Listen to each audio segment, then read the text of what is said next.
이 시간 함께 나눌 하나님의 말씀입니다. 요한계시록 8장 7절에서 12절입니다. 요한계시록 8장 7절에서 12절 우리 함께 교독하시겠습니다. 요한계시록 8장 7절에서 12절입니다. 첫째 천사가 나팔을 부니 피 섞인 우박과 불이 나와서 땅에 쏟아지매 땅의 3분의 1이 다 버리고 수목의 3분의 1도 다 버리고 각종 푸른 풀도 다 버렸더라.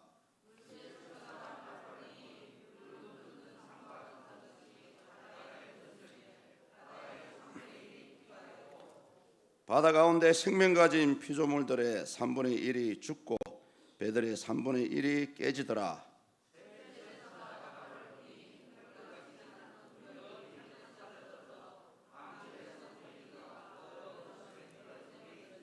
이 배의 이름은 썬쑥이라. 물의 3분의 1이 썬쑥이 되며 그 물이 썬물이 되므로 많은 사람이 죽더라.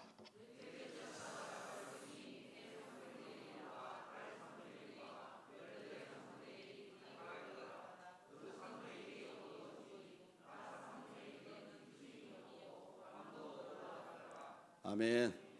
할렐루야. 축복합니다. 은혜 가운데 귀한 찬양, 매번 찬양 들을 때마다 저는 감동을 받습니다. 어찌됐든 좋은 찬양 감사하고요. 이 시간을 통해서 우리가 한 번 더 이 하나님의 말씀을 배운다 생각하시고 오늘 제 설교를 들으면 좀 쉽게 이해가 되시고요. 요한계시록 같은 경우는 모든 이 예언이 그 구절이 다 연결이 되어 있습니다. 이걸 짝이 있다 그리 얘기하거든요. 그래서 성경을 많이 찾아봐야 돼요. 약간 지루한 감도 있지만은 그래도 이 말씀을 알아가는 재미가 있지 않습니까? 이 시간을 통해서 말씀 가운데 은혜 받을 수 있기를 축복합니다. 예. 앞서 이제 우리가 일곱인 심판에 대해서 배웠죠. 일곱인 심판은 사람에 대한 심판이다라고 할 수가 있고요. 이제 오늘부터 이제 진행되는 이 일곱 나팔 심판은 사람이 아니고, 물론 결국 사람도 포함되지만은 하나님 만드신 자연 만물을 이제 심판하시는 이 자연 만물에 대한 재앙에 대한 이야기입니다. 우리는 이 일곱 심판을 통해서 하나님 만드신 자연 만물이 거룩하다 그랬는데 왜 이 심판의 대상에 들어갈까라고 생각할 수도 있어요. 그렇지만 하나님 만든 이 자연 만물은 아무 문제가 없습니다. 다만 사람들이 그런 아름다운 자연 만물을 보고 우상의 대상으로 섬겼기 때문에 어쩔 수 없이 이 마지막 때가 되면은 자연 만물도 동일하게, 사람과 동일하게 이 하나님의 심판을 받게 되어 있습니다. 이제 오늘 이 본문은 첫째 나팔부터 넷째 나팔까지 이야기입니다. 해와 달과 광과 그리고 바다와 땅과 물까지도 3분의 1 가까이가 이제 하나님의 심판을 받게 되는 그런 내용들이죠. 이 특이한 것은 뭐냐 하면은 일곱인 심판도 성경적인 근거가 있었지만은 이 일곱 나팔 심판 역시 동일하게 성경적인 근거가 있다는 거죠. 하나는 뭐냐 하면은 출애굽 당시에 애굽에 내렸던 10가지 재앙입니다. 그 10가지 재앙이 오늘 이 일곱 나팔에 이제 반복이 되고 있고요. 또 한 가지는 뭐냐 하면은 이스라엘이 이제 출애굽해서 가나안 땅에 들어가서 가장 첫 번째 이 여리고성과 싸움을 할 때에 어떻게 보면 하나님의 입장에서 이 여리고성을 심판하는 부분이거든요. 그래서 그 여리고성을 7바퀴 돌 때에 항상 하나님의 법궤보다 유일하게 항상 앞선 것이 바로 일곱 나팔을 가진 제사장들이었습니다. 그래서 하나님의 임재가 있고 하나님의 심판이 있을 때는 반드시 무언가 이 전조를 알리는 그런 부분이 있다는 거죠. 그래서 우리는 오늘 이 일곱 나팔 가운데 첫째에서 넷째까지 이 나팔을 통해서 과연 일일이 살펴보고요, 마지막 때에 우리 일어날 심판을 미리 한번 체험하는 겁니다. 미리 한번 체험해서 각 심판을 통해서 오늘 살아가는 저와 여러분에게 어떤 메시지를 주는 건지 한번 알아보는 시간이 되었으면 좋겠습니다. 먼저 이 일곱 나팔의 재앙을 알아보기 이전에 먼저 우리는 뭘 살펴봐야 되냐 하면요, 과거 출애굽 당시에 애굽에 임했던 10가지 재앙의 성격입니다. 10가지 재앙에 대한 성격을 한번 알아봐야 됩니다. 그 당시 외형적으로 봤을 때는 하나님이 이스라엘 사람들을 해방시키시고요, 또 이런 이스라엘 사람들을 억압하고 박해했던 바로와 애굽을 침판하는 그런 내용들을 우리가 일반적으로 출애굽 그 10가지 재앙이라고 생각하고 있습니다.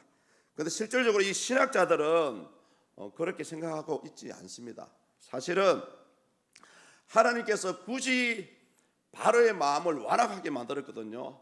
완악하게 만들어서 10가지 재앙까지 임하도록 만들었었습니다. 그렇다면 거기에 대한 정확한 그 이유가 따로 있어요.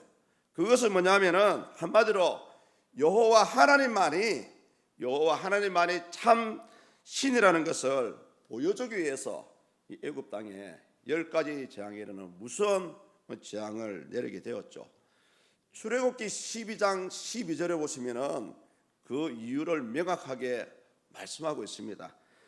애굽에 처음 난 모든 것을 쳤을 때에 사람은 물론이고 짐승까지도 짐승의 첫째 난 것들을 죽이실 때에 동일하게 애굽에 있는 모든 신들까지도 심판하셨다라는 그런 내용들이 나오고 있습니다. 그리고 무엇보다 이런 10가지 재앙을 통해서 불신자들이 있지만은 바로와 애굽 사람들조차도 전능하신 하나님의 그 역사하심에 그 하나님의 영광을 돌리게 하기 위해서 그런 10가지 재앙을 내렸다라고 생각을 하시면 됩니다. 자, 그렇다면은 과연 하나님께서 오늘 이 사도 요한을 통해서 왜 이 7나팔의 심판을 우리에게 보여주셨나라고 이제 질문을 해볼 수가 있겠죠. 과거 이 출애굽 재앙을 통해서 이스라엘 사람들은 애굽을 탈출했습니다. 마찬가지로 이 7나팔을 통해서 이 마지막 때에 하나님의 택한 백성들이 어떻게 이 세상을 탈출할 것인지를 미리 보여주고 있다라고 생각을 하시면 될 것 같습니다. 이 바로의 마음을 완악하게 해서 바로와 애굽을 심판하셨듯이 이 마지막 때가 되면은요, 하나님께서 이 불신자들의 마음을 완악하게 만들어 버립니다. 그 완악함을 통해서 불신자들을 심판할 것이고요, 아울러서 이들에 대한 심판이 정당하다는 것을 보여줍니다. 어떻게 보면은 그 불신자들의 행위했던 우상 숭배와 아울러 믿는 자를 박해했던 그런 박해 때문에 너희들이 심판을 받을 것이다라는 것을 이 마지막 때에는 분명히 보여주실 것입니다. 자, 그렇다면은 무엇보다 이 7나팔의 심판은 예수님의 재림 직전에 일어날 심판입니다. 따라서 과거 이스라엘이 출애굽을 한 것 같이 이 마지막 때의 성도들 역시 이 세상을 탈출하는 최후의 엑소더스가 이루어질 것이라는 것을 미리 이 7나팔을 통해서 우리에게 말씀하고자 하는 그런 성격들이 있습니다. 그런 내용들이 있습니다. 이걸 이제 감안을 하셔서 이 본문의 내용을 살펴보면 좋겠습니다. 이제 첫째 선사가 나팔을 불고 있는데요, 출애굽 당시에 내렸던 우박과 이 불의 재앙이 임하게 되었습니다. 우리 본문 7절을 한번 같이 읽어볼까요? 첫째 선사가 나팔을 부니 피 섞인 우박과 불이 나와서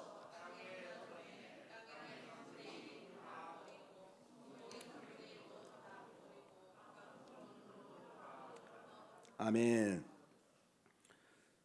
출애굽기 9장에 보시면은 10가지 재앙 가운데 7번째 내렸던 재앙, 이 우박의 심판이 있습니다. 이 우박 심판과 연결되는 부분이 바로 이 첫째 나팔의 심판입니다.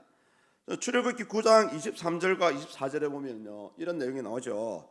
우레 소리와 우박이 내릴 때에 불덩이들이 같이 우박과 함께 떨어졌다고 하고요, 그 불덩이들이 땅을 굴러다니는 그런 모습들이었다라고 얘기합니다. 물론 이 본문 7절에서 말하고 있는 이 우박은 얼음 덩어리를 말합니다. 특히 피가 섞였다는 것은 그만큼 이 하나님의 이 재앙이 혹독하다는 것을 우리에게 보여주기 위해서 그렇게 표현한 부분입니다. 이런 하나님의 피의 재앙에 대해서 요엘 선지자는 요엘서 2장 30절과 31절에 이렇게 말씀합니다. 제가 한번 읽어드려 보겠습니다. 내가 이적을 하늘과 땅에 베풀리니 곧 피와 불과 연기 기둥이라 여호와의 크고 두려운 날이 이르기 전에 해가 어두워지고 달이 핏빛같이 변하려니와, 이런 예언이 되어 있죠. 그래서 우리 일부 신학자들은 본문 7절에 나오는 피 섞인 우박과 이 불에 대해서 아마 마지막 때가 되면은 핵전쟁으로 이러한 참상이 일어날 것이다 라고 지금 추측만 하고 있습니다. 피 섞인 우박과 불이 그냥 나올 수가 없잖아요. 핵이 터져버리면 아마 이런 그 온 세상이 불에 뒤덮이고요, 하늘에서 이제 그 핵이 터짐으로 해서 그 방사능과 함께 그 분진들이 날라서 아마 이런 그런 모습들일 것이다라고 지금 추측만 하고 있습니다. 그리고 어떤 신학자들은 이 불에 대해서는 이 불은 상징적으로 해석하기도 해요. 이 불이란 자체가 성경에 보면은 하나님의 심판을 가리키거든요. 그리고 첫째 천사가 나팔을 불 때 분명히 이 불이 보인다는 것은 하나님의 심판이 있다는 것을 강조하기 위해서 우리에게 얘기하고 있다라고 볼 수 있습니다. 그 7절 뒷부분을 보십시오. 7절 뒷부분을 보시면은 땅의 3분의 1과 수목의 3분의 1이 불에 타버렸다라는 말씀이 나오죠. 원래 이 마지막 때에는 하나님의 심판은 진멸입니다. 이 땅에 살아가는 사람이든지 생명이든지 모두가 완전히 죽여버리는, 멸망시켜버리는 심판입니다. 그런데 오늘 이 첫째 나팔 소리에 3분의 1만 심판을 하셨다는 것은 그나마 하나님께서 이 불신자들에게 회개의 기회를 주기 위해서 3분의 1만 이제 불에 타는 그런 모습들을 보여주고 있습니다.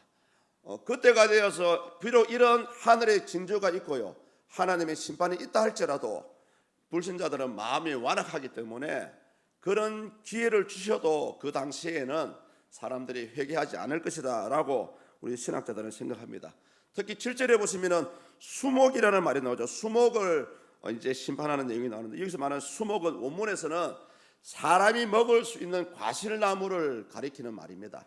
한마디로 이 첫째 나팔 심판은 자연 만물 가운데 사람이 먹을 수 있는 것들을 미리 심판해 버린다는 거죠. 한마디로 자연 만물을 심판하는 것 같지만은 결국은 우리 인간의 생존과 관련된 그런 심판이 있을 것이다 라고 이 본문 7절에서 말씀하고 있는 부분입니다.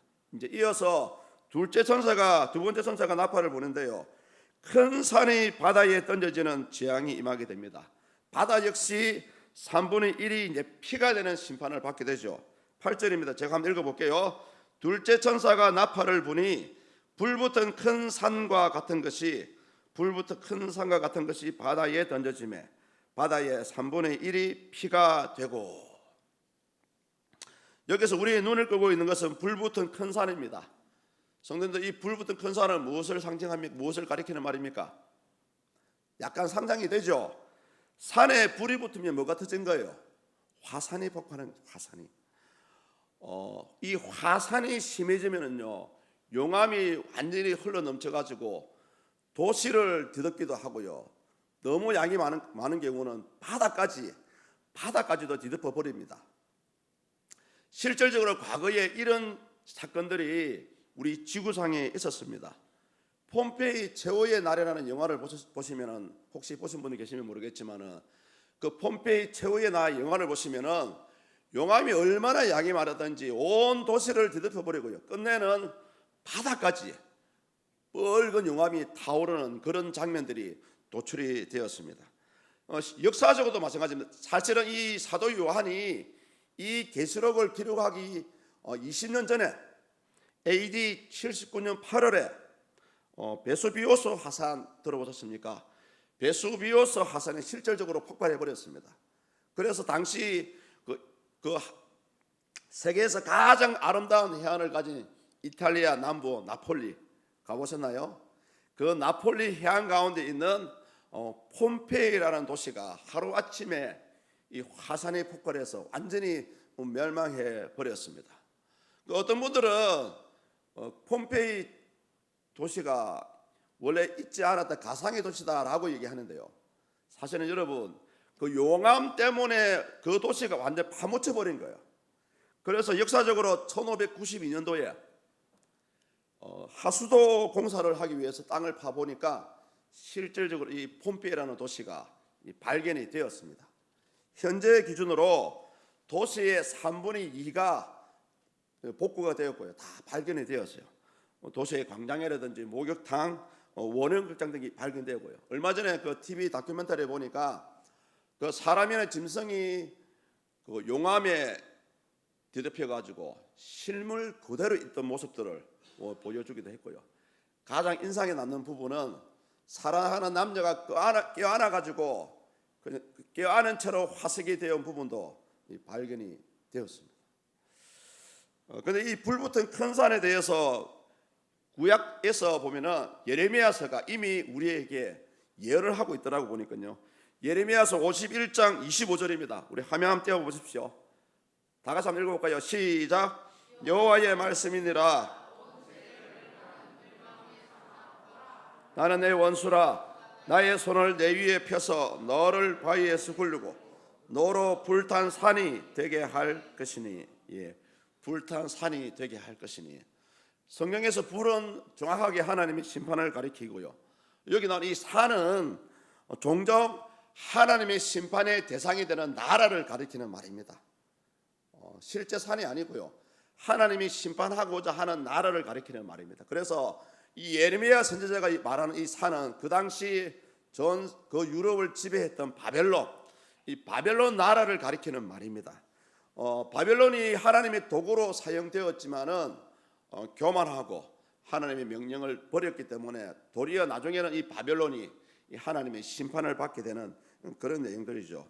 그 요한계시록 18장 21절에 넘어가면은 이 바벨론에 대한 심판이 있을 것이라고 나와 있습니다. 큰 맷돌 같은 큰 돌을 들어서 바다에 던져버린다는 내용이 나오거든요. 이 바벨론을 가리키는 예언입니다.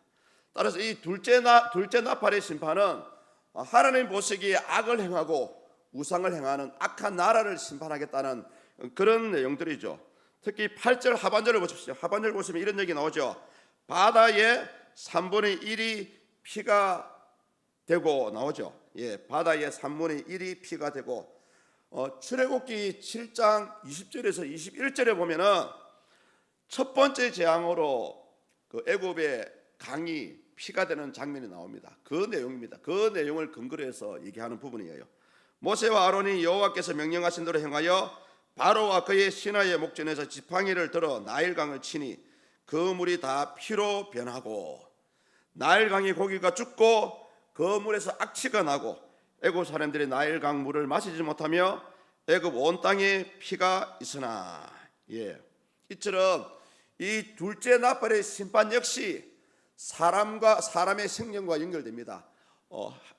강의 물을 마시지 못하게 하고요, 강에 있는 물고기를 잡아먹지 못하게 함으로써 사람은 결국 이 자연 만물의 심판과 함께 사람 역시 이제 하나님의 심판이 될 것이다라는 것을 우리에게 보여주고 있는 부분입니다. 이제 세 번째로 셋째 나팔 소리가 나오죠. 많은 이 기근을 통해서, 기근이라는 재앙을 통해서 결국 많은 사람이 죽게 될 것이라는 것을 예언하고 있는 부분입니다. 본문 10절과 11절입니다. 우리 같이 한번 읽습니다. 셋째 천사가 나팔을 부니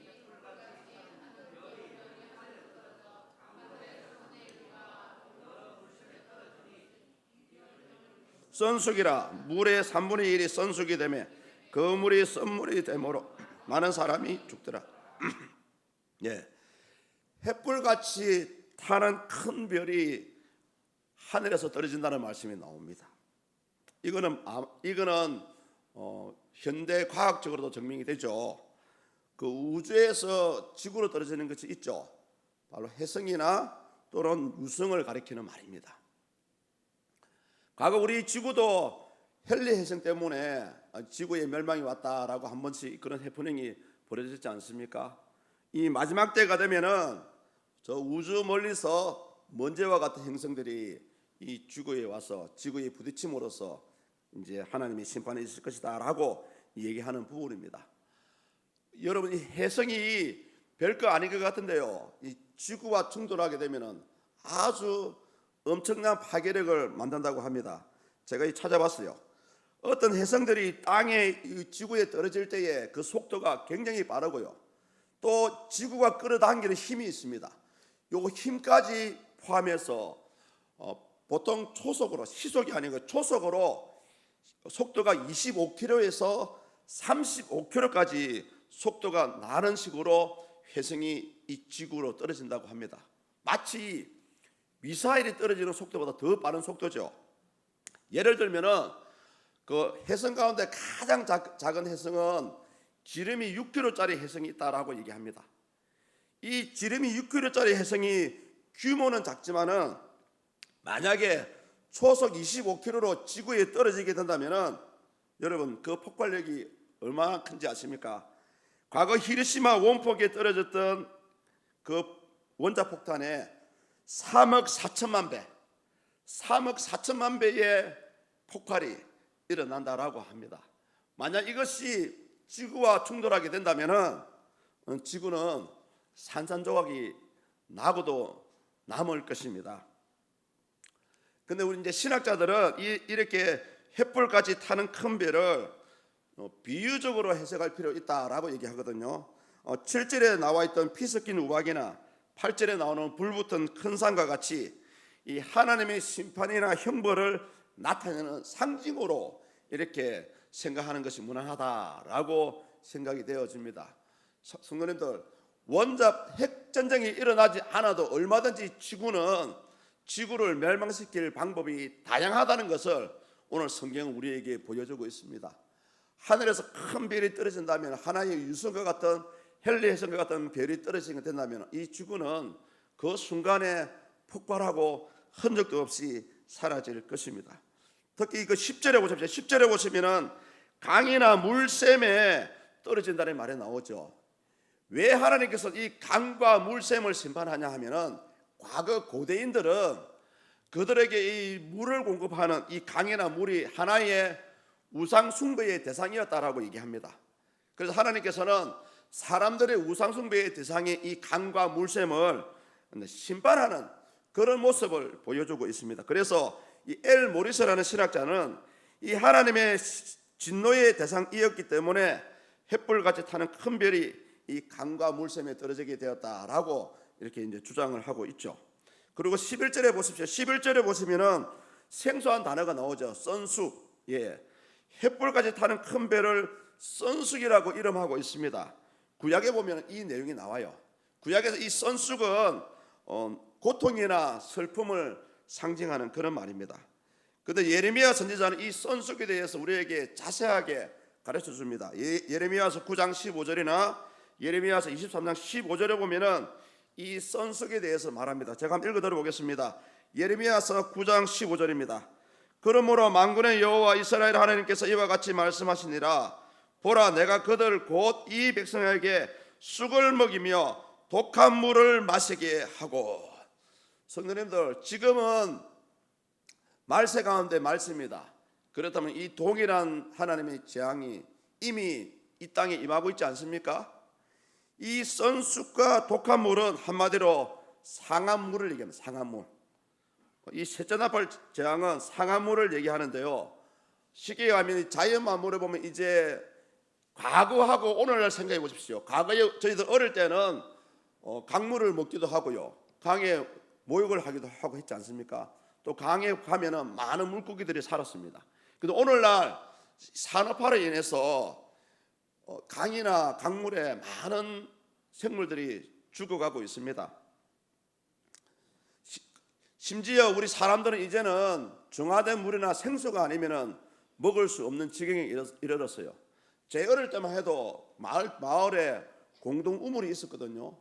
그 공동 우물을 떠먹고 살았는데 지금은 이런 우물이 온데간도 없지 않습니까? 어쩌면 이 독한 물, 썬물이나 이 강물에 대한 독한 물에 대한 심판은 지금도 이미 임하고 있다라는 것을 우리에게 가르쳐주고 있는 부분이라고 할 수 있습니다. 이제 마지막 네 번째 나팔 소리가 울리죠. 해와 달과 이 별을 심판하는데요. 해와 달과 별을 심판하지만은 제한적으로 이 어둠이 임하게 하는 그런 재앙입니다. 우리 12절을 다 같이 읽습니다. 넷째 천사가 나팔을 부니 해 3분의 1과 달 3분의 1과 별들의 3분의 1이 타격을 받아 그 3분의 1이 어두워지니 낮 3분의 1은 비추임이 없고 밤도 그러하더라. 아멘. 이 흑암에 대한 심판은 우리가 잘 알고 계시죠? 출애굽기에 나오지 않습니까? 9번째 재앙입니다. 9번째 재앙. 출애굽기 10장 21절에서 29절까지 보면은 이제 하나님께서 마지막 심판을 하기 직전에 이제 흑암이 임하는 그런 심판을 내리셨는데요. 보십시오. 애굽인들이 사는 지역에는 3일 동안 캄캄한 흑암이 내렸습니다. 그래서 사람들이 일어나지도 않고 움직이지도 않고 하루 종일 집에만 거하고 있었어요. 반면에 이스라엘 사람들이 살았던 고센 땅에는 그거와 상관없이 빛이 있었습니다. 이스라엘 사람들은 마음대로 살았고 마음대로 할부하는 그런 삶을 살았습니다. 바로 이거예요. 마지막 때가 되면은 하나님께서 택한 자들에게는 빛을 임하게 하시고요, 불신자들에게는 이제 어둠이 임하게 하시는데, 애굽 당시에 이런 어둠을 보이신 것은 뭐냐 하면은 바로 이것이 진정한 신의 심판이라는 것을 애굽 사람들에게 보여주기 위해서 흑암이라는 심판을 내렸습니다. 여러분, 오늘도 마찬가지입니다. 그 신학자 그레고리 빌은 이렇게 얘기합니다. 이 네 번째 심판은 완고한 불신자가 또는 교회를 다니고 있지만은 예수 그리스도를 나의 주 나의 하나님으로 고백하지 않고 믿는 척만하는 사람들에 대해서 영적으로 하나님과 분리시키는 작업이라고 얘기합니다. 택한 자들에게는 빛이 있고요, 불신자들에게는 어둠이 있다는 것이 바로 이거예요. 이제 마지막 때가 되면 영적으로 분리가 된다는 것을 우리한테 상징적으로 보여주고 있는 부분입니다. 마태복음 24장 29절을 보시면은 예수님께서 마지막 때의 징조가 이렇게 날 것이다 라는 것을 보여주었습니다. 그날 환난 후에 즉시 해가 어두워지며 달의 빛을 내지 아니하며 별들이 하늘에서 떨어지며 하늘의 권능들이 흔들리리라. 성도님들, 이제 마지막 때가 멀지 않았습니다만은 어찌됐든 이 마지막 때가 되면은 하나님께서 흑암이라는 것을 통해서 택한 자와 불신자를 구분하는 작업이 있을 것이다 라는 것을 여러분 알 수가 있습니다. 저 뒤에 가면 아직 멀었습니다만은 7년 대환란이라는 부분이 나오거든요. 7년 대환란 부분이 만약에 이 땅에 그 말씀대로 임하게 된다면은 성령의 인도함을 받는 사람은 그 7년 대환란을 피할 수 있는 곳으로 하나님께서 이끌어 가신다 그랬습니다. 반면에 성령의 인도함을 받지 못하는 사람은 결국 그 7년 대환란 가운데 동일하게 불신자와 같이 심판을 받아서 죽음을 당하는 그런 사건이 일어날 것입니다. 여러분, 이 마지막 네 번째 이 흑암의 심판은 뭐냐 하면은 당신의 택한 자와 불신자를 정확하게 구분해가는 그런 심판이 있을 것이라는 것을 우리에게 말씀하고 있습니다. 성도님들, 이 일곱 나팔 심판을 많이 들어봤던 설교들입니다만은 오늘 이 시간 이 네 가지 심판에 대해서 어떻게 생각하십니까? 물론 이 우상 숭배를 대상으로 잘못 사인된 이 자연 만물에 대한 심판을 우리에게 말씀하고 있지만 사실은 이 나팔의 심판은 불신자와 신자를 구분하는 그런 작업하는 과정이라고 생각을 할 수가 있습니다. 특히 당연히 불신자는 이 종말의 때에 심판을 받을 것입니다만 문제는 뭐냐 하면은 믿는 신자들 가운데서도요, 일부는 빛으로 일부는 어둠으로 구분을 한다는 말씀입니다. 성경에 나와 있지 않습니까? 알곡과 쭉정이를 구분하는 작업이 있을 것이라는 것을 우리에게 말씀하고 있지 않아요? 그래서 특히 마지막 이 흑암의 심판은 정확하게 영적으로 하나님 편이냐 영적으로 사탄 편이냐라는 것을 구분하는 그런 작업이다라고 할 수가 있습니다. 그래서 오늘을 살아가는 저와 여러분들은 여러분 스스로 내가 하나님 편인지 사탄 편인지를 분별할 수 있어야 됩니다. 진짜 하나님 편에 선 사람은 하나님 편에 선 것처럼 행동을 해야 됩니다. 만약에 사탄의 편에 선 사람의 특징이 뭐냐? 이런 사람들은 그거죠. 사람 좋은 대로 신앙생활을 하는 사람들입니다. 사람 좋은 대로 교회를 다니고 있지만은 봉사를 하고 섬기고 있지만은 헌금을 드리고 있지만은 사실은 진짜 하나님 나라와 영광을 위해서가 아니고요, 내 영광과 사람 좋을 때를 하기 위해서 사람을 기쁘게 하는 그런 신앙생활을 하는 사람들이 바로 여러분 이 어둠에 속한 자들입니다. 저와 여러분들이 참 신자라면은 진짜 섬기는 모양이나 뜻이 작든 횟수에 상관없이 진짜 하나님 좋을 대로 섬김의 삶을 살아야 한다는 것입니다. 그걸 바로 뭐냐? 성경 말씀대로 신앙생활을 하는 거예요. 성경 말씀대로 섬기는 겁니다. 성경 말씀대로 봉사하는 겁니다. 성경 말씀대로 예배에 참석하는 거예요. 오늘 많은 분들이 착각하는 것이 뭐냐? 나는 하나님의 자녀이기 때문에 나는 구원을 받습니다 라는 착각 속에 살고 있다라는 것입니다. 여러분이 과연 하나님의 백성인지 아닌지를 구분하는 방법이 있어요. 그 어디 나오냐 하면은 요한 1서 2장입니다. 여러분 오늘 집에 가셔가지고 요한 1서 2장을 반드시 읽어보십시오. 어떤 사람이 하나님의 사람이고요, 어떤 사람이 사람 편에 서 있는지를 정확하게 구분해 주고 있습니다. 이 부분은 불신자들은 이미 심판을 받기 때문에 불신자에 대해서 얘기하는 것이 아니고요, 오늘날 교회를 다니고 있는 사람들 가운데서도 하나님 편에 살아가는 사람이 있는 반면에 사람 탓의 편에서 믿는 척하는 사람들이 있다는 겁니다. 요한일서 2장의 전체가 그 얘기를 하고 있어요. 누가 하나님의 사람이고 누가 하나님의 사람이 아닌지, 누가 흑암의 심판에 임할 때에 빛에 속할 것이고 누가 어둠에 속할 것인지를 요한일서 2장이 정확하게 구분해 주고 있습니다. 그래서 이 시각 요한일서 2장 4절과 5절을 읽으면서 이제 이 말씀을 마치고자 합니다. 우리 다 같이 화면을 보시면서 요한일서 2장 4절과 5절 읽겠습니다. 시작. 그를 아노라 하고 거짓말하는 자요 그 속에 있지 아니하되 누구든지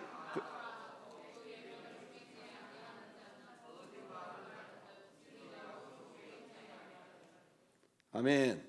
성도님들, 우리가 예수님을 믿노라 하고 사랑하지 않고요, 예수님을 믿노라 하고 그 말씀대로 살아가지 않는 사람은 거짓말하는 사람이라고 얘기하고 있죠. 심지어 그 속에 진리가 없는 사람이라고 얘기합니다. 아울러서 사랑이 참으로 그 사람의 믿음을 완전하게 만들어간다라고 나와 있습니다. 성도님들, 우리가 이 요한계시록은 제가 처음에도 말씀을 드렸지만은 어떤 신기한 것을 풀어주는 그런 말씀이 아니고요, 어떤 신기한 것이 있을 것이라고 하는 것이 아니고 실질적으로 하나님께서 이 일곱 나팔의 심판은 당신의 백성이 누구인지 또는 사탄의 하수인이 누구인지를 정확하게 구분해주는 그 과정을 우리에게 설명해주고 있다라는 것을 아시면 충분하게 이해가 될 것입니다. 오늘 저는 이 말씀을 준비하면서 상당히 좀 두려움을 느꼈습니다. 왜냐하면 믿는 자들 가운데서도 하나님께서 흑암으로 보내서 가지고 누구는 빛으로 누구는 어둠으로 구분한다는 또 그런 재앙이 있다는 것을 보여주고 있으니까 너무나 두려운 말씀이지 않습니까? 성도님들, 요한계시록 특히 오늘 제가 말씀드렸던 요한 1서 2장을 반드시 읽어보시고요, 현재 내가 하나님의 말씀대로 잘 살아가고 있다면 크게 문제가 되지 않습니다만 혹여 하나님 보시기에 내 믿음의 양심이 찔리는 부분이 있다면 그 책을 읽으시고 회개하시고 다시 한번 하나님의 사람으로 거듭날 수 있는, 또 하나님의 사람으로 사용될 수 있는 저와 여러분 될 수 있기를 축복합니다. 기도하겠습니다. 하나님